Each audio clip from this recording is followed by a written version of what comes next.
또 내게 보이신 것이 이러하니라. 다림줄을 가지고 쌓은 담 곁에 주께서 손을 다림줄을 잡고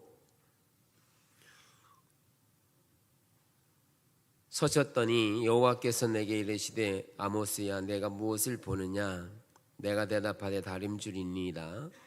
주께서 이르시되 내가 다림줄을 내 백성 이스라엘 가운데 두고 다시는 용서하지 아니하리니. 아멘. 지난주까지 신앙의 본질에 대한 부분을 살펴보았습니다. 신앙의 본질은 하나님과의 친밀한 관계 안에서 하나님의 동역자로 동참하고 그것을 통해 하나 열매 맺는 삶을 신앙의 본질, 이것을 다른 말로 말하면 하나님 중심적인 삶으로 말합니다. 그래서 우리의 신앙은 하나님 중심적인 삶이 삶을 위해서 창조되고 또 그의 의를 위하여 그의 영광을 위해 살도록 우리는 창조되었다는 것이죠. 그러나 타락함으로 인해서 하나님 중심적인 삶에서 자기 중심적인 삶으로의 타락이 이루어지면서 이 두 가지의 가치관은 지속적으로 경쟁하며 싸우게 되면서 오늘날 우리가 살아가는 이 땅은 세상의 임금인 사단의 강력한 힘을 가지고 있는 세력들과의 싸움과 전쟁을 벌이고 있는 거죠. 그래서 우리가 지금 자기중심적인 가치관에 살고 있으면 하나님 중심적인 삶은 가능하지 않고, 하나님 중심적인 삶이면 세상 중심적인 자기중심적인 것들은 능히 이기는 삶이 되는, 이런 두 가지의 가치관들이 경쟁하고 싸우고 있는 형태를 갖게 되죠. 그래서 우리가 어느 것에 복종하든지 그거의 종이 되는 형태를 갖게 되는 것을 살펴보았습니다.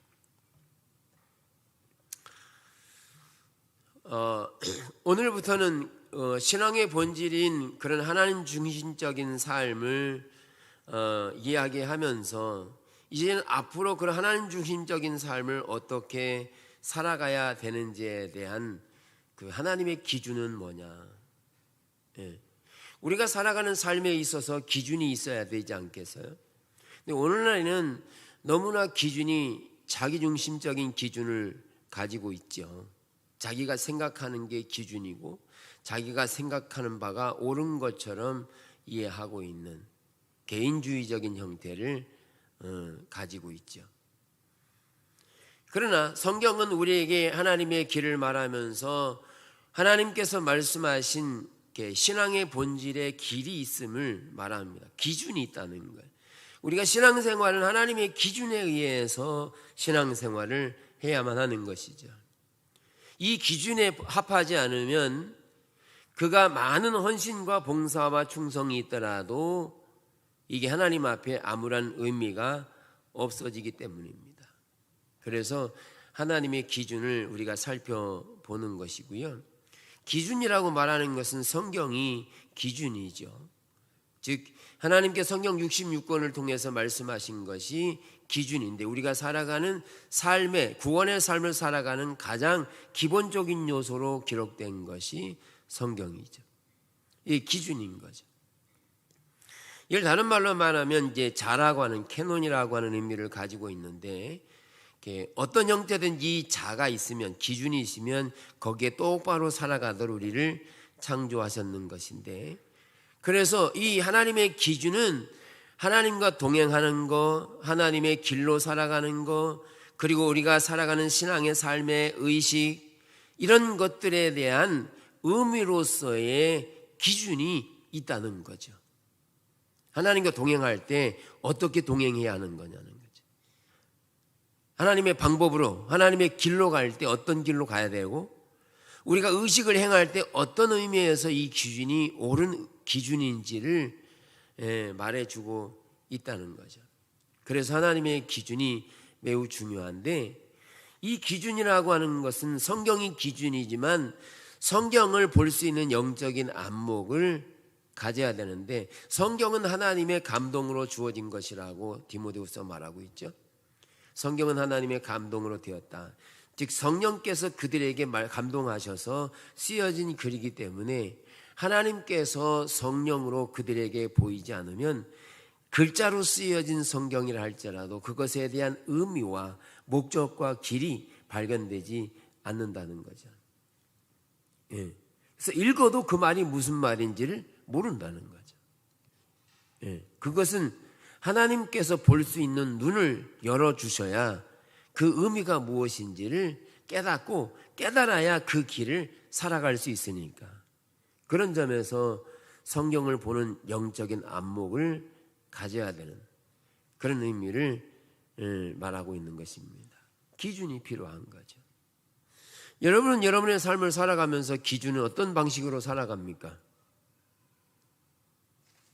하루에 24시간을 살아가는 그 일상에서의 삶의 패턴은 하나님의 기준, 즉 하나님께서 원하시는 삶의 방식으로의 기준이냐, 아니면 내가 생각했던 패러다임, 즉 경험에 의존한 생활 방식에 의존해서 살아가고 하나님과 관계된 것은 일부 끼워 넣어서 그것을 헌신과 봉사라고 이해하고 있습니까? 신앙생활은 우리의 전부가 신앙생활입니다. 신앙생활은 먹는 것도 마시는 것도 삶을 살아가는 것도 삶을 사는 것도 모든 영역이 신앙생활인 것입니다. 네. 그래서 우리가 살아가는 신앙의 삶의 신앙의 본질을 살펴보면서 우리는 하나님께서 우리에게 하나님이 원하시는 기준을 따라서 살아가도록 하는데, 이 기준은 하나님이 우리에게 주시는 기준이라서 하나님이 그 기준을 똑바로 세우시기를 원하시죠. 그 기준이.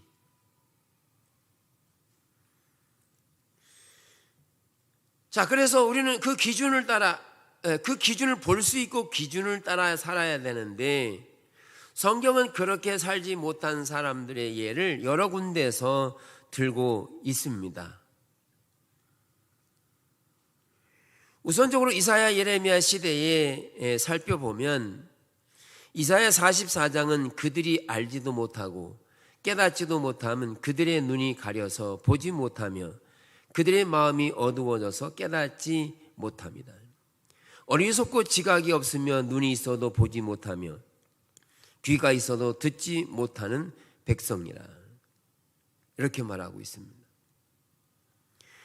즉 그들은 육신적인 눈은 가졌지만 하나님께서 그들에게 말씀하시는 하나님이 원하시는 의미와 목적을 담은 그런 하나님의 길을 보지 못하고 있는데, 이사야 예레미야 시대에 보지 못했던 것은 뭐냐면, 이사야 1장에 보면 하나님께서 그들에게 율법에 대한 것, 그리고 어떻게 살아가는 삶의 방식들, 이런 것들을 그 백성들에게 계시하셨습니다. 그래서 제사를 드리는 것을 어떻게 드려야 되는지, 그래서 그들은 제사를 드릴 때 철저하게 제사를 드렸어요. 철저하게 송아지를 드리고 소를 드리고 염소를 드리고 양을 드리고 철저하게 제사를 드렸고 11조를 드렸고, 11조를 드리대도 온전한 11조를 드릴 뿐만 아니라 하나님께서 말씀하신 규례와 규칙을 너무너무 철저하게 잘 지켰습니다.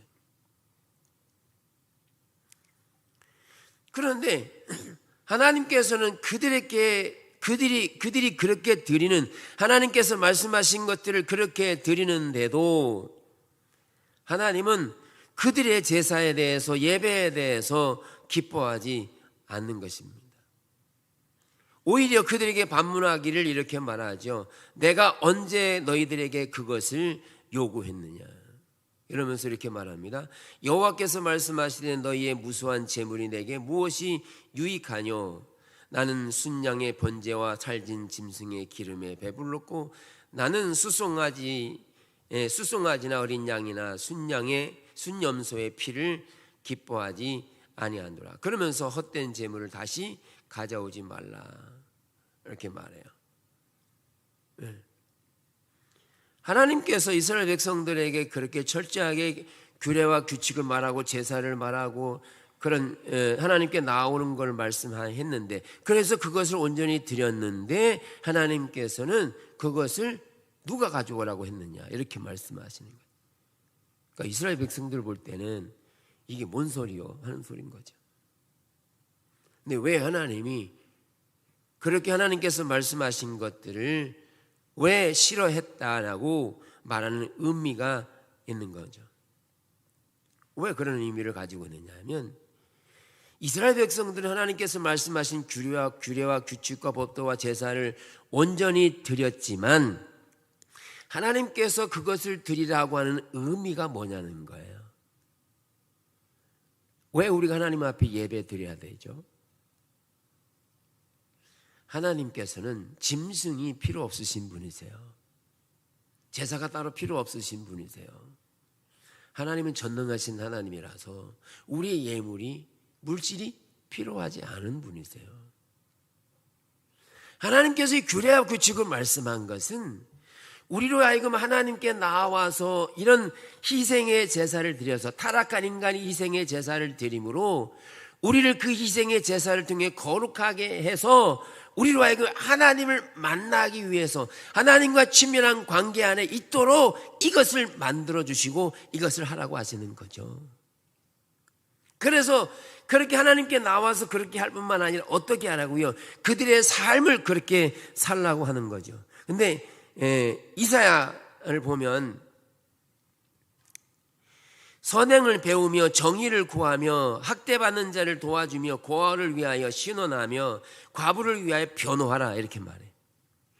그러니까 하나님께 대해서는 규례와 규칙을 지키고 제사를 드리고 나와서 10의 1조를 드렸지만 그들의 살아가는 삶의 방식은 자기가 원하는 방식대로 살아간 겁니다. 제사 드릴 때는 하나님을 사랑하는 것으로 이렇게 드리는 의식이 드려졌지만 이게 의식뿐인 거예요. 마음이 없는 거죠. 마음이 없고 의식만 드려진 거죠. 그래서 그들의 삶은 어떻게 살았다고요? 가난한 자를 더 학대하고 재판을 하더라도 자기에게 재물을 더 많이 주면 그런 자들을 더 이롭게 해주는 부정적인 올바르지 않은 재판을 하게 되고 고아와 과부를 무시하고 멸시하고 이렇게 살아가는 삶은 하나님 보시기에 이 제사가 의미가 없어 보이는 겁니다. 그들의 제사는 입술뿐인 거죠. 마음이 없는 거죠. 그러니까 하나님 보실 때 이 제사가 무의미해 보이고 오히려 하나님을 가증스럽게 만들어 버리는 거죠. 왜 그들은 그렇게 했느냐? 그들이 제사를 대충 드린 게 아닙니다. 그 의식이요 철저히 했습니다. 그게 그 의식이 하나님을 사랑하는 것으로 여겨서 그렇게 했다니까요. 근데 하나님은 그것을 사랑이라고 안 보는 겁니다. 말씀드린 것처럼 그들의 삶은 여전히 주님이 우리에게 주신 말씀대로 살아가지 않으니까요.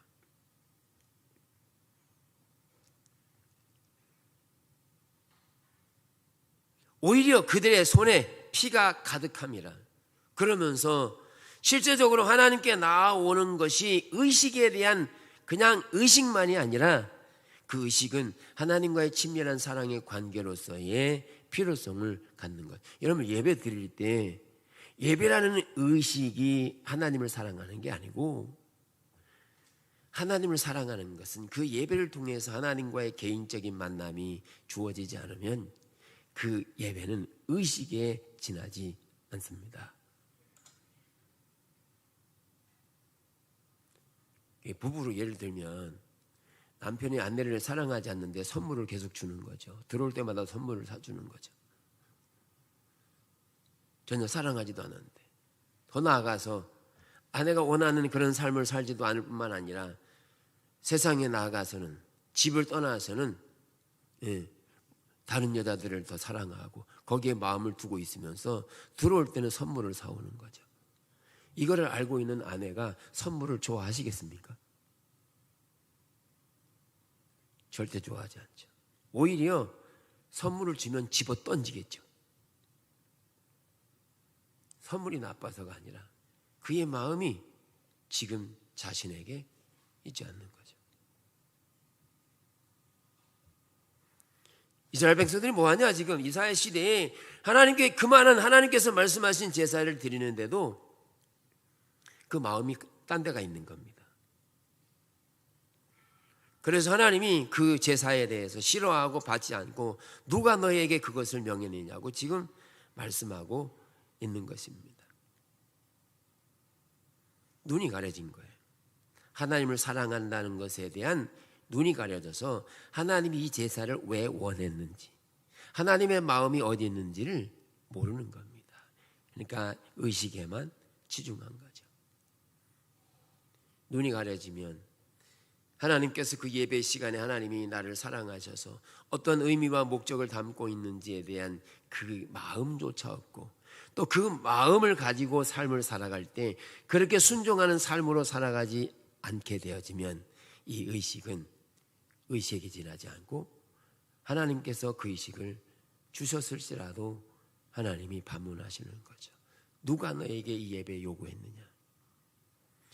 요한복음 4장이 말하는 것처럼 하나님은 예배를 원하되 영과 진리로 예배하는 자를 찾으신다고 말했는데, 그런데 의식으로 나오는 그들을 향해 내가 언제 너에게 예배 요구했느냐, 이렇게 반문하시는 거죠. 무엇이 문제냐? 눈이 가려진 거죠. 의식이 하나님을 사랑하는 것으로 대체해버린 거죠.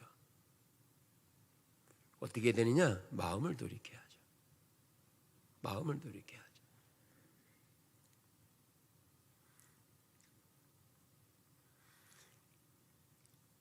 그래서 신앙생활은 하나님의 다림줄에 꼭 맞아야 합니다. 하나님 다림줄. 우리의 신앙생활은 창조 때부터 하나님께서 우리를 창조하신 의도와 목적이 하나님과의 친밀한 사랑의 관계를 위해 만들었기 때문에 우리가 살아가는 방식도 하나님의 다림줄, 하나님의 기준에 의해서 맞춰져야 되는 겁니다. 삶의 방식도 내가 원하는 삶의 방식이 아니라 하나님이 원하시는 삶의 방식을, 그 기준이 있는데 그 기준을 따라가야 되지, 그 기준에 합당하지 않으면 소용이 없다는 거예요. 하나님 앞에서는 하나님 다림줄만 통하니까요. 요한계시록 3장에 보면 사대교회의 예를 들면서 이렇게 말합니다. 내가 내 행위를 아노니 내가 살았다 한 이름은 가졌으나 죽은 자로다, 이렇게 말해요. 살았다는 이름은 뭐냐면 명성이라는 거죠. 유명했다는 거죠. 지역에서 알려지고 의식도 많고 사람도 많이 모이고 재정도 많고 이런 살아있는 것처럼 보였는데 실제적으로는 하나님이 보실 때는 죽었다라고 보는 겁니다. 예. 왜 죽었다고 보느냐? 회개하라는 거죠. 뭘 여겨? 그들의 삶을 회개하라는 거죠.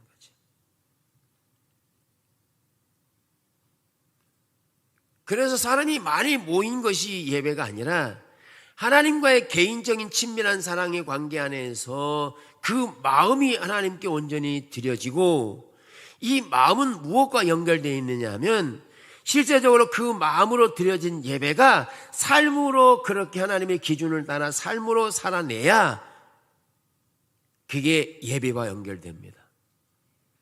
그렇게 살지 않고 와서 예배를 드리면 그 예배가 의식에 지나지 않고요, 여기서 마음으로만 깨달아지고 돌아가서 자신의 삶을 살아가면 그것 또한 눈이 가려진 겁니다.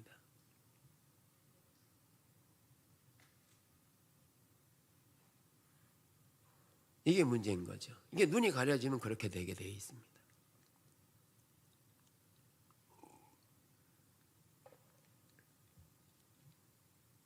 그래서 예배라는 의식을 통해서 내가 드렸기 때문에 안주하는 거죠. 그러니까 다시 말하면 자기가 왕인 거예요. 자기가 주인인 거예요. 자기가 주인인 거예요. 모든 통치권에 대한 주권이 하나님께 있는 게 아니라, 저는 하나님 여기 있으라고 해서 있는 겁니다. 제가 있고 싶어 있는 게 아니라 하나님께서 있으라고 하니까 있는 겁니다.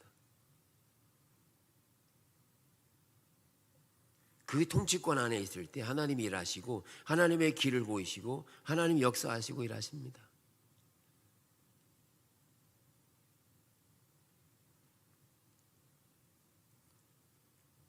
부자는 그 부자가 자신의 그 부자로움을 가지고 그것이 자기가 힘이 돼서 그것을 가지고 무슨 일을 하려고 하는 자세가 옳지 않습니다. 하나님은 모든 부요의 하나님이세요. 물질의 주인이세요. 정말 겸손하게 하나님 나로 하여금 어디서 일하게 하실지, 내가 어디서 어떻게 헌신해야 될지 삶의 방식과 삶의 모든 패러다임이 하나님의 주권 안에 있어야 되지. 이 사람 눈치 보고 저 사람 눈치 보고 그래서 할 게 아닌 거예요. 하나님 앞에서 하나님이 있으라는 곳에 있고 하나님이 가시는 길에 동행해야 되는 거죠. 근데 이게 보여지려면 영적 눈이 열려야 되는 거죠. 사대교회는 가려졌다니까요. 살았다는 이름은 가졌으나 죽은 자라고. 라오디가 교회도 칭찬이 하나 없는.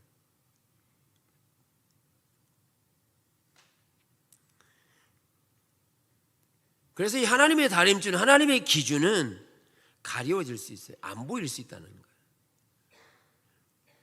왜 안 보여지냐 하면 많은 경우에 우리가 행하는, 하나님 앞에서 행하는 의식이 하나님의 사랑을 대체하기 때문에 그 의식이 하나님을 사랑한다는 표현이라고 믿는 겁니다.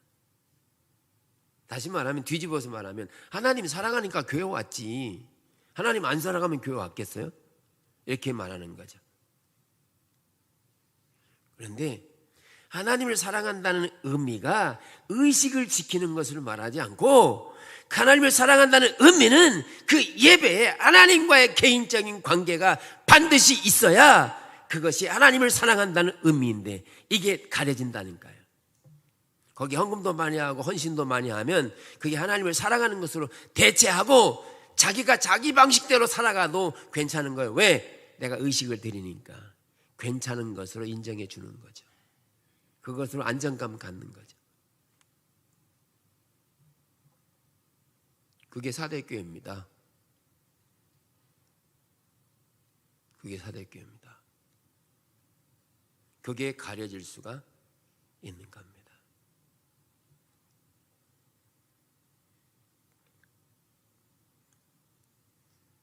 마태복음 12장에 보면 나는 자비를 원하고 제사를 원하지 아니하노라 하신 뜻을 너희가 알았더라면 무죄한 자를 정죄하지 아니하시리라. 하나님이 원래 의도하신 게 뭐냐는 거예요. 제사를 원하신 게 아니라 나는 자비와 인애를 원하고 있다.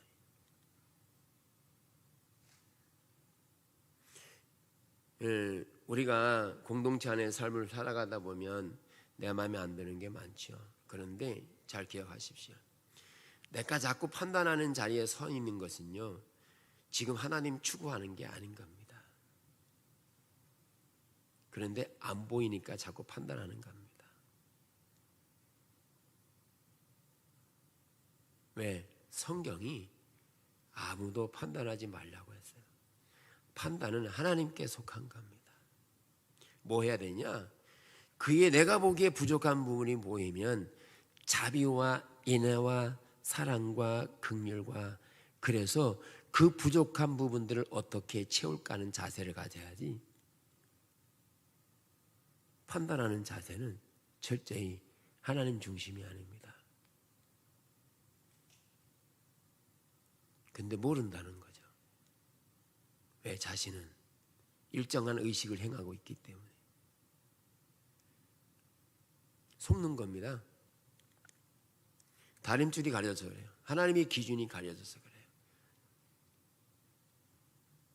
하나님께서 원하시는 것은 이 예배라고 하는 의식이 아니라 하나님은 자비를 원하고 인애를 원하시는. 나는 인애를 원하고 제사를 원치 아니하며 번제보다 하나님 아는 것을 더 원한다. 그래서 영적인 눈은, 이 기준은 가려질 수 있어서, 가려지게 되면 두 가지를 같이 하는데, 같이 하면서 사랑한다는 것에 대한 이해를 의식에 두기 때문에 가려지게 된다 라는 겁니다. 그러니까 열심히 하면 할수록 눈이 가려질 수 있습니다. 조금 이따 그거에 대한 결과를 말씀드릴 텐데,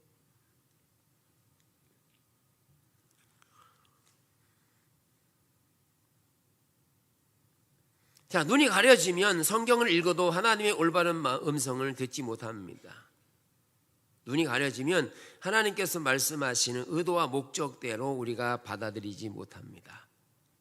그래서 올바른 삶을 살아갈 수가 없게 되는 겁니다.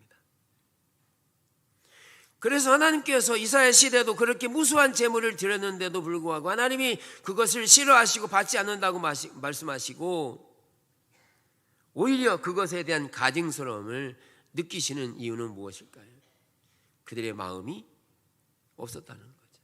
즉 그들의 마음은 딴 데 가 있고 어두운 데, 세상에 가 있는 거죠.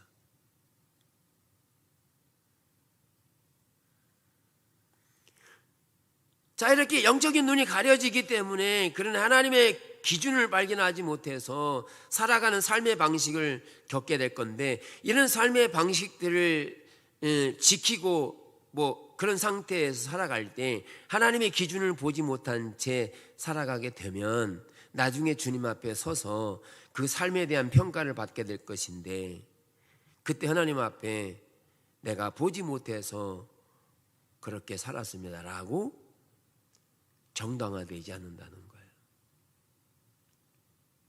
몰라서 그랬어요. 안 보여서 그랬어요.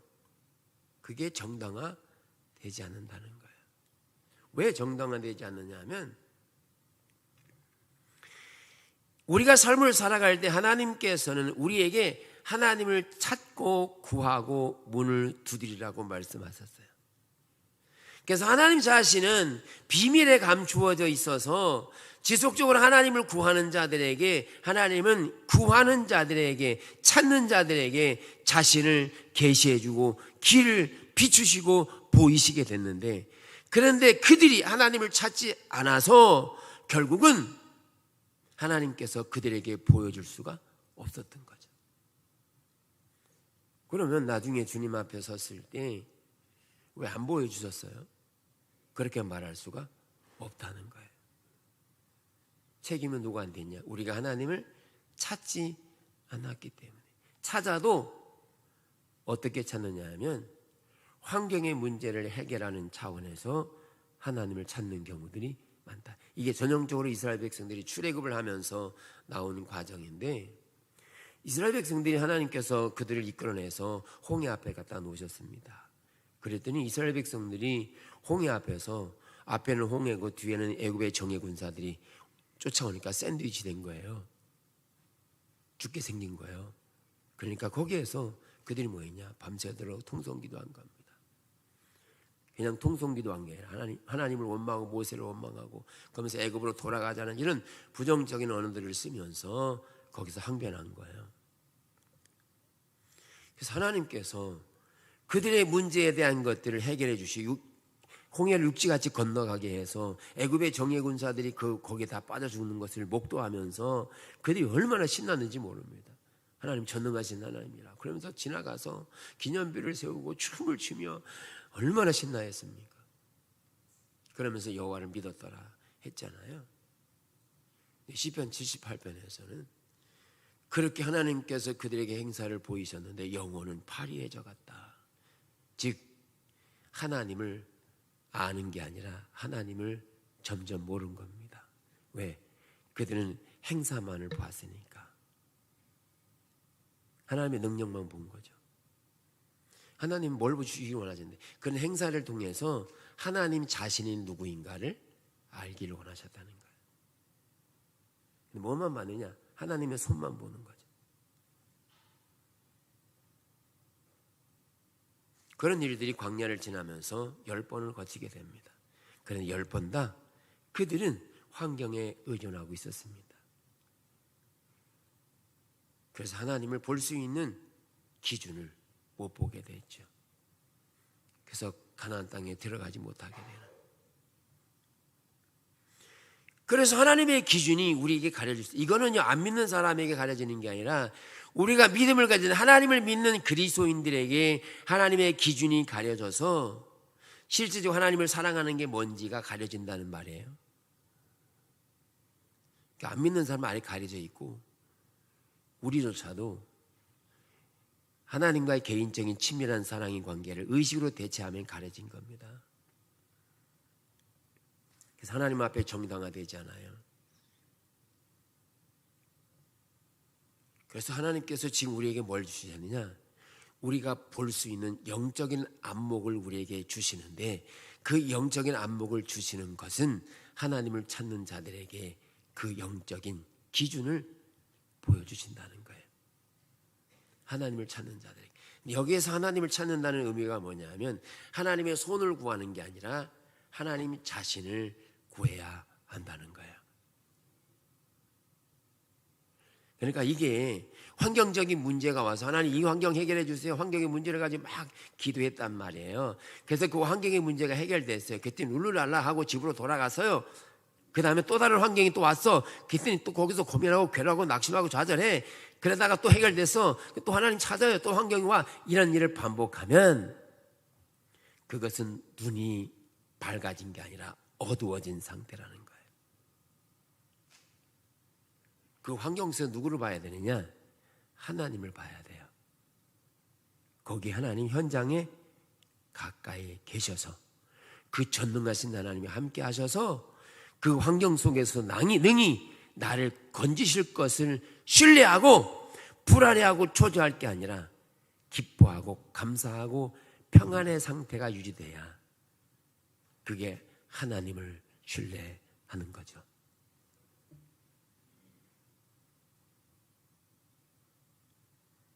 그게 하나님 찾는 겁니다. 지난 화요일날 김영식 목사님이 설교하는 것 중에 하나님 찾는 게 뭐냐? 목마른 사슴이 시냇을 찾는 거다. 그럴 때 어떻게 설명했냐 하면, 여러분 동물의 왕국을 보면 사슴이 물을 찾아요. 그런데 건기우기가 있으니까 건기 때는 자꾸 물이 마르니까 물이 점점 없잖아요. 그 웅덩이에 있는 물을 먹으러 오는데, 근데 거기 누가 있냐? 악어가 밑에 깔려 있는 거죠. 악은 잘 보이지도 않아요. 숨어 있다가 그 사슴을 잡아먹는 거죠. 그런데 한번 놀랬어요. 피했어요. 도망가느냐? 다시 또 와요. 죽을 줄 알면서 또 와요. 또 놀래기가 보고 도망가요. 그래도 또 와요. 거기 악어가 있는 것을 알면서도. 우리는 하나님을 떠나면, 하나님을 찾지 않으면 하나님을 떠나는 것과 똑같은데, 하나님을 떠나면 하나님의 기준이 가려지기 때문에 다른 것들로 대체한다는 거예요. 자기 열심, 노력, 헌신, 의식, 이런 것들로 대체해버려서 하나님을 사랑한다는 것, 하나님께 예배한다는 것, 기도하는 것, 이 모든 것에 대한 기준이 가려지기 때문에 자기 방식대로 합니다. 심각한 것은 그것 자체도 모르는 경우들이 많은데, 한 가지 길을 제시하면 그걸 볼 수 있는 게 뭐냐면, 우리의 삶을 돌이켜볼 때 우리의 삶에서 열매가 어떤 열매가 맺어지냐를 보면 그걸 확인할 수 있어요. 하나님과의 친밀한 관계 안에서 포도나무의 삶을 말하면서, 포도나무에 가지가 붙어 있으면 저절로 열매를 맺는다 그랬어요. 그건 하나님과 친밀한 관계 안에 있으면 그 사람의 삶의 열매는 자동적으로 그 포도나무 열매를 맺게 돼 있어요. 다시 말하면 죄악된 요소들이, 어둠의 영역들이 오더라도 그 죄를 능히 이길 수 있는 열매가 맺어지게 돼 있어요. 근데 삶에서 그런 열매가 안 맺어지면 하나님과의 친밀한 관계가 멀어지고 있는 겁니다. 떠났든지 멀어져 있든지. 하나님의 기준이 가려지기 시작하는 겁니다. 그러면서 의식으로 대체되고 있기 때문에 빨리 돌이켜야 합니다. 간단하죠? 우리의 삶에서 짜증난다, 원망과 불평이 생긴다, 욕심이 들어간다, 이거요, 하나님 떠난 겁니다. 의식은 드렸을지 모르지만, 예배는 드렸을지 모르지만, 기도는 드렸을지 모르지만, 우리의 실제적인 삶에서 그런 죄된 요인들이 나타나면 그게 하나님과의 친밀한 사랑의 관계를 의식으로 대체해버린 거라서 거기에는 어떤 열매도 안 맺어지는데, 하나님의 기준이 가려지면 이것 자체도 모르게 돼 있다는 거예요. 이사야 세대처럼, 바리새인들처럼. 그들에게 예수님이 외쳐도 그들이 돌이키지 못했어요. 이사야 시대 이사야가 외쳐도 그들이 돌이키지 못했어요. 오늘날에도 그렇게 외쳐도 모를 수 있고 돌이키지 못할 수도 있다는 거예요. 왜? 그분을 찾지 않으면. 인격체이신 그분과의 개인적인 관계로, 그분과의 사랑의 관계를 구하고, 그분은 인격체이신 그분을 구하지 않으면 이거는 안 보이게 된다는 거예요. 눈이 가려지는 거죠. 그래서 뭘 봐야 되냐면, 우리의 삶에서 실제적으로 삶을 살아갈 때 그 삶의 영역에서 작은 것이라도 죄를 이기지 못한다. 미움, 시기질투, 판단, 후욕 이런 것들이 발생하는 순간 내가 하나님과의 친밀한 관계를 떠나 있음을 인식해야 합니다. 인식하고 인격체이신 하나님께로 돌아가서 하나님, 제가 하나님을 떠났다고 회개하고 돌이켜서 하나님과의 관계를 다시 회복시켜야 됩니다. 기도하면 되겠지? 아니요. 의식으로 돌아가지 마세요. 또 다른 의식을 만들어내면 또 다른 가리움이 됩니다. 의식으로 돌아가는 게 아니라 인격체이신 그분에게로 가야 돼. 그 자리에서 미워했던 그 자리, 욕심냈던 그 자리에서 하나님, 내가 하나님을 떠나서 이 결과가 온 겁니다. 열매가 열린 거예요. 맺고 싶어서 맺은 게 아니라 하나님을 떠났기 때문에 맺어진 거예요. 그러니까 하나님을 떠난 그 본질로 돌아와야 돼요. 그 현장에서 하나님, 제가 주님을 떠났어요. 저는 죄인입니다. 하나님께로 내가 돌이킵니다. 하나님, 저를 구원해 주세요. 하나님 인격체이신 그분께로 바로 돌아가야 합니다. 이따 저녁에 기도 가서 해야지. 그렇게 하지 마십시오. 그건 또 다른 의지로 돌아가는 겁니다. 현장 그 자리에서 인격체이신 그분 거기 계시니까 그분에게로 돌이켜서 그분에게로 돌이키면 그 죄에 대한 요인들이 무너지기 시작합니다. 그 미웠던 그 분들이 사랑스러워지기 시작합니다. 왜? 예수님만이 죄를 이기니까요. 의식이 이기는 게 아니에요.